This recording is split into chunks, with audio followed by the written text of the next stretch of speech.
Good evening, I'm Daisy Richards with Monday's edition of the Regional News. We begin with news from Antigua and Barbuda. Prime Minister Gaston Brown has pointed to what he says are uneven benefits of integration within the regional body, the Caribbean Community CARICOM, saying that some nations prioritize their own economic advantages while neglecting the needs of smaller member states like Antigua and Barbuda.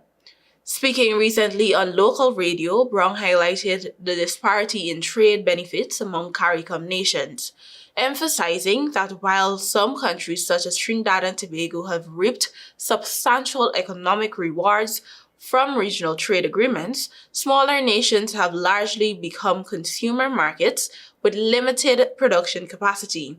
He argued that this imbalance undermines the intended spirit of CARICOM's economic cooperation. The Prime Minister also said there is the reluctance of certain CARICOM nations to contribute to the Caribbean Development Fund, CDF, which was established to support disadvantaged member states by providing financial assistance to build economic capacity and mitigate trade imbalances. The Prime Minister also warned that if these disparities persist, it could weaken the foundations of regional cooperation. He called for a more collaborative approach where all CARICOM nations actively support economic balancing measures to ensure that smaller economies are not marginalized.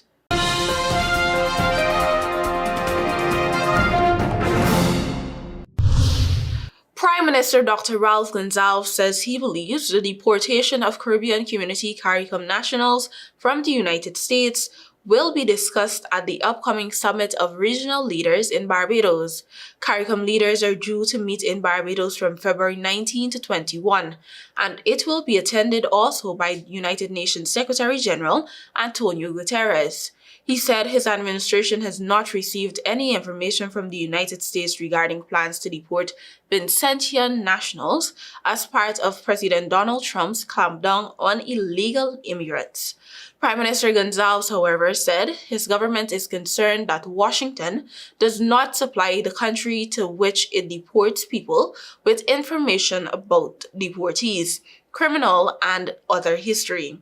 A document circulating on the internet purportedly from U.S. Immigration and Customs Enforcement ICE states that as of November 24, 2024, there were 1,445,549 non-citizens on ICE's non-detained docket with final orders of removal. The list includes 127 Vincentians. He said that any country within the framework of its domestic law and in accord with international law and best practices can refuse entry or deport people the country considers undesirable. Gonsalves, however, said the country that is doing the deportation will have to pay attention to international law and best practices. He said the difficulty that St. Vincent and the Grenadines and other CARICOM member states have had and have represented to various administrations in Washington is that the U.S. does not tell the receiving country about their citizens' antecedents. Gonsalves, who is also Minister of National Security and Legal Affairs, however, noted that the person is not obliged to answer any questions. He further said that since a person is not charged locally with any criminal offense, the police can detain them only for a limited period.